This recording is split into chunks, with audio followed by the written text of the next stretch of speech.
Welcome to the Anxiety Coaches Podcast, a relaxing and informative show where we explore anxiety, panic, and PTSD, sharing how you can overcome them for life.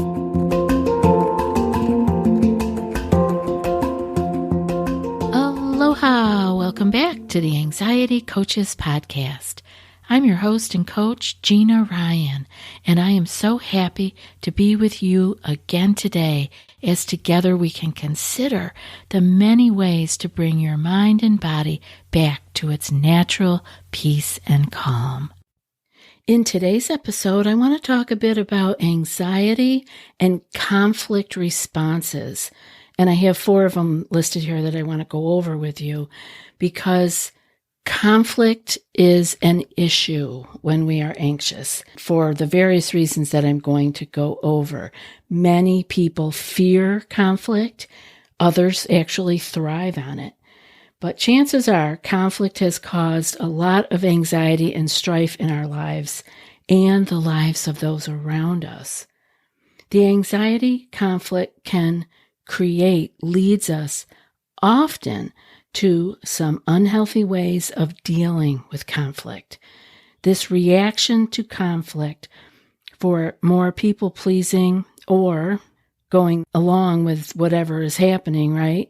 Or we can go into the other direction, the other end of the spectrum, and it sets us up for anger and lashing out and more distress.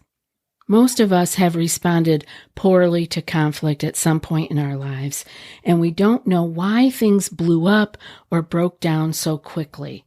So it's important for us to understand what kinds of ways we can fall into for responding or reacting to conflict. Remember, first off, very important, you can't control how others respond. You can only try your best to steer the conversation back into constructive territory. So you need to do your part and let go. Often we want to, especially when we have a little bit of stress in our lives and we feel out of control, we want to get control. And often we place that focus on the other person.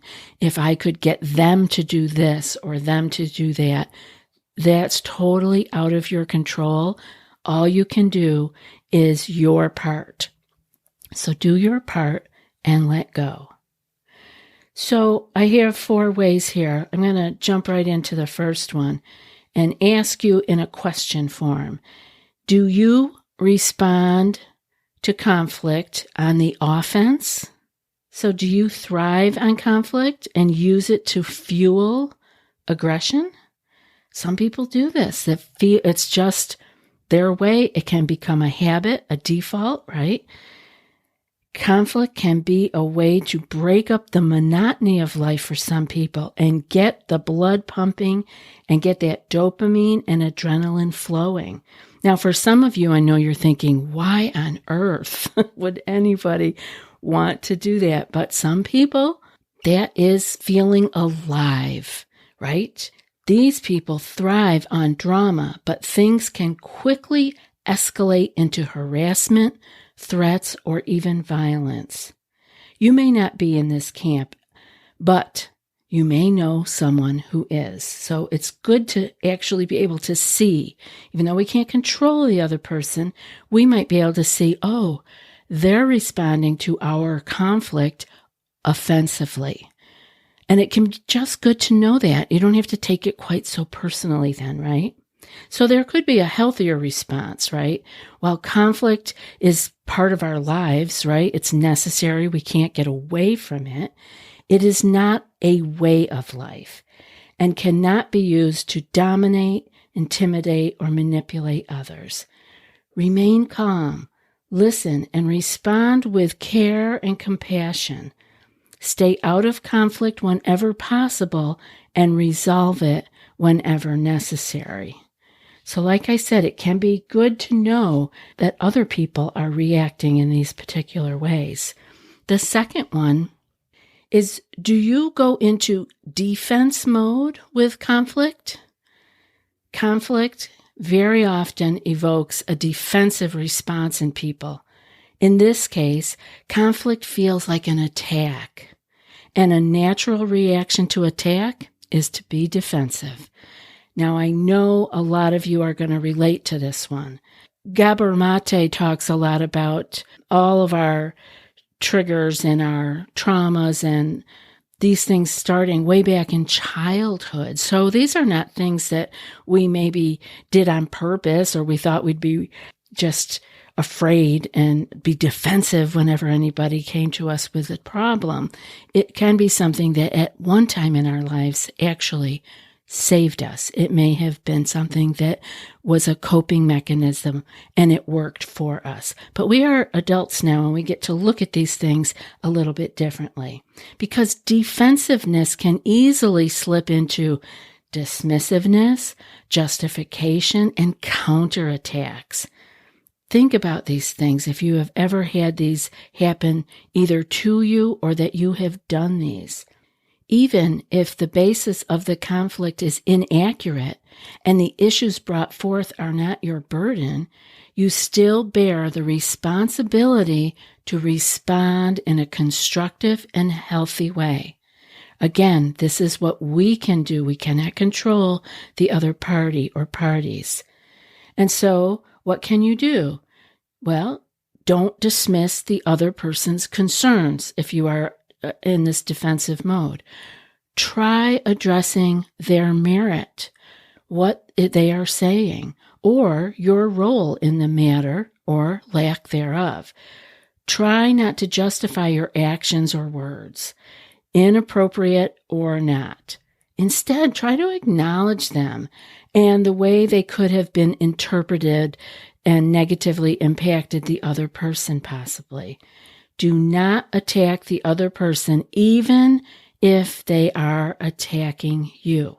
It is hard to resist, but you alone can put the fire out with your calm responses versus your defensiveness. Of course, I have a couple more for you, and I hope you're finding these interesting because I love being able to label when something is happening. Like if I can see that a person is acting in a particular manner, like it takes the personal piece out of it, the sting. It can take the sting out of it. But first, let me thank Ned. Here's what happens with sleep. We can't sleep, and we worry about the fact that we can't sleep, and then we really can't sleep. The relationship between the lack of quality sleep and stress is undeniable. Let me share with you what I suggest to my private clients and have them do to knock the worry out of falling asleep and break that relentless cycle of stress, poor sleep, and more anxiety. I have them use Ned's CBD Sleep Blend, which contains CBN, a powerful cannabinoid that promotes sleep, 750 milligrams of organic CBD, and 24% more organic and wild-crafted botanicals than the previous formulation. And also, I have them use Ned's awesome magnesium, which is called Mellow. If you are a regular listener of the show, you already know my love of magnesium for all things stress-related. Fortunately, Ned has coupled these two excellent sleep products together into what they call the Dream Set. If you'd like to conquer sleep with Ned's Dream Set, Anxiety Coaches Podcast listeners get 15% off with code ACP. Go to helloned.com/ACP or enter ACP at checkout. That's HELLONED.com/ACP to get 15% off. Thank you, Ned, for sponsoring the show and offering our listeners a natural remedy for some of life's most common health issues. So I want to ask you, are you a people pleaser around conflict? Do you submit when there's conflict? This is the third one that I have for you. And I think some of you might relate to this one. Some people are naturally submissive and assume any conflict brought to them is somehow their fault. Well, I can relate to this one. I spent a lot of time in this in the past and have to be very careful that I don't fall back into it because, of my own natural tendencies, right? but I know that every conflict that comes my way is not my fault, and you can learn that too. These people often make themselves responsible for others' attitudes, misunderstandings, and emotions. Even if they know they're not actually at fault, they will apologize anyway just to appease another person and smooth things over. Now, just like I said earlier, we do these things often habitually because at one point in our life, this may have been something that was extremely important for us to do in order to survive. This could have been the way to get through the family life. As children, we cannot leave a situation, but we are so darn smart. Even as little tiny kids, we figure out how to cope. And this may have been originally a coping mechanism that has become habitual, and we have carried it on throughout our whole lives without ever examining it. And I know a lot of people with anxiety are in this boat. So the point is that doing that doesn't actually resolve anything. It teaches the other person that they can dominate others to get what they want and don't have to take responsibility for their role in anything.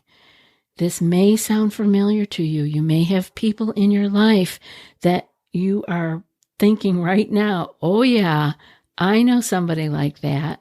They have not taken any responsibility. They dominate others to get what they want, and they keep doing it. And they keep doing it because they keep running into people pleasers around conflict. They keep running into people who are willing to submit.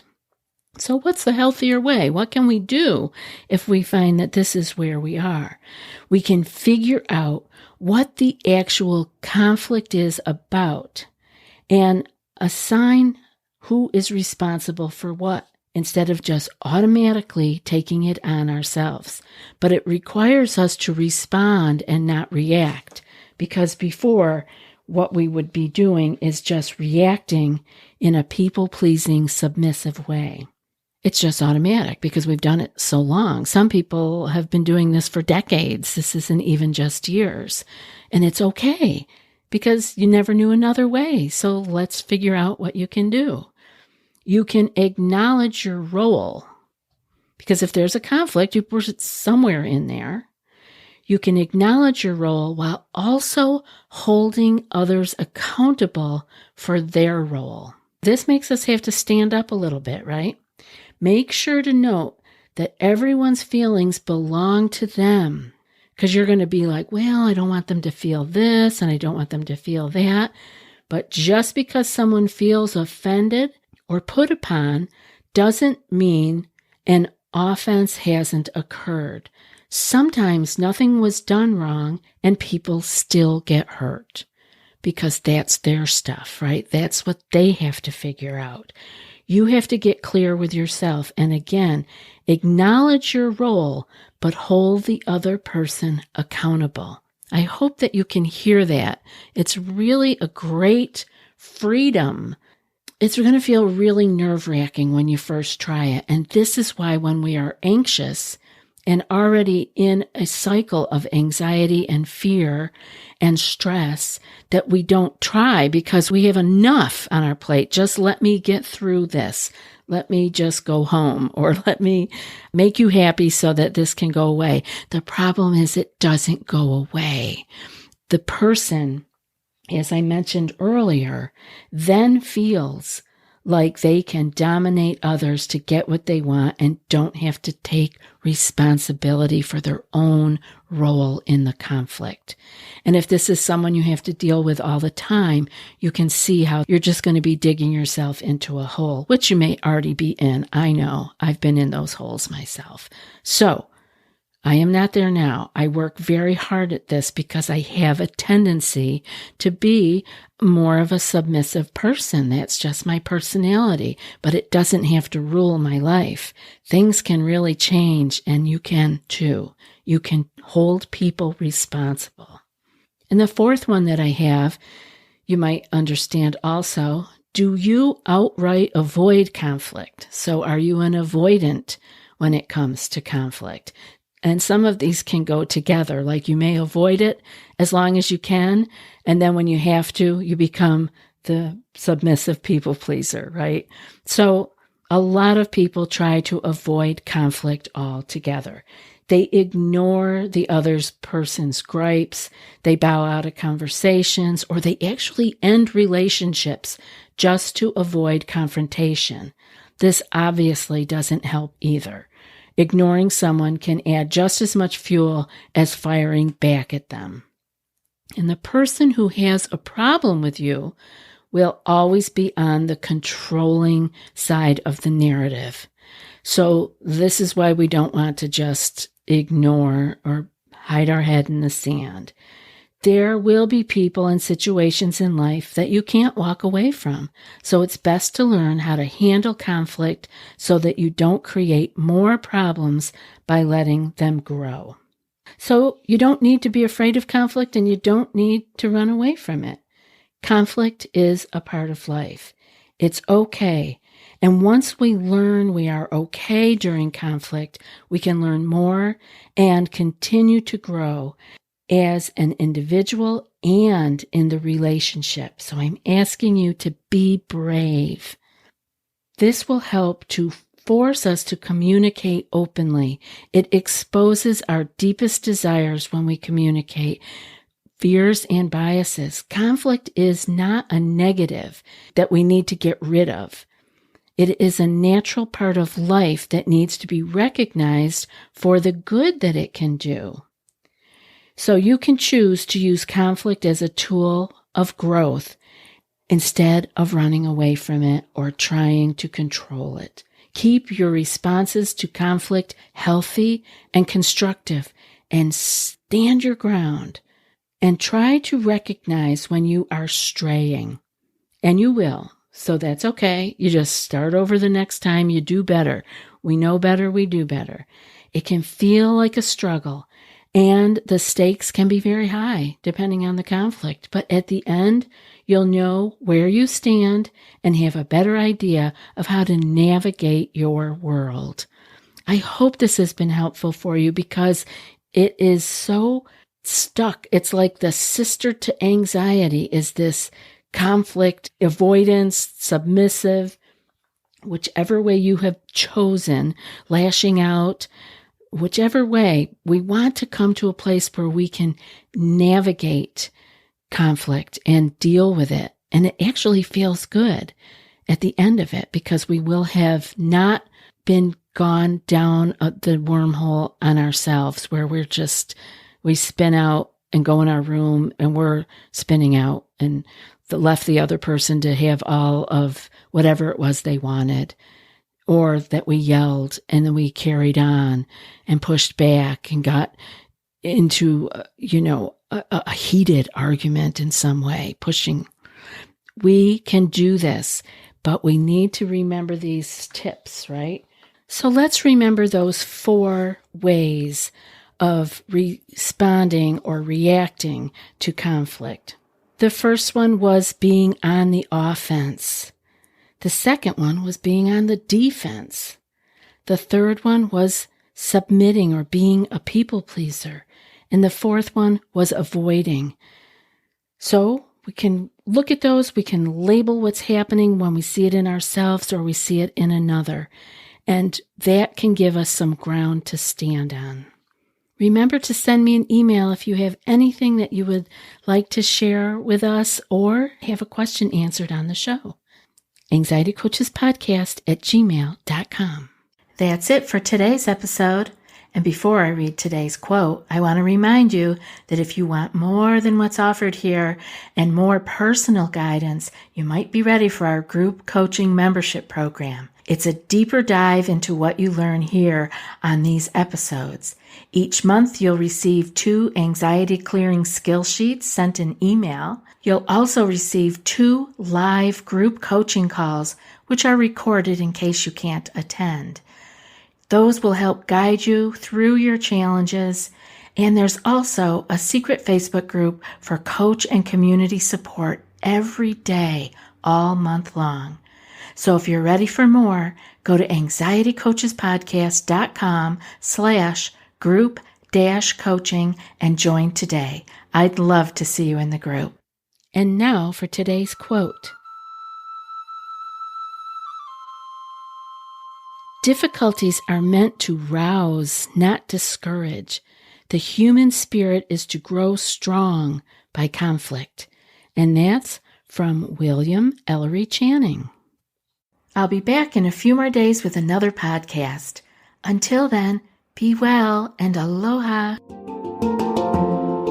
Thanks so much for joining us for today's episode of the Anxiety Coaches Podcast. Find more information at theanxietycoachespodcast.com.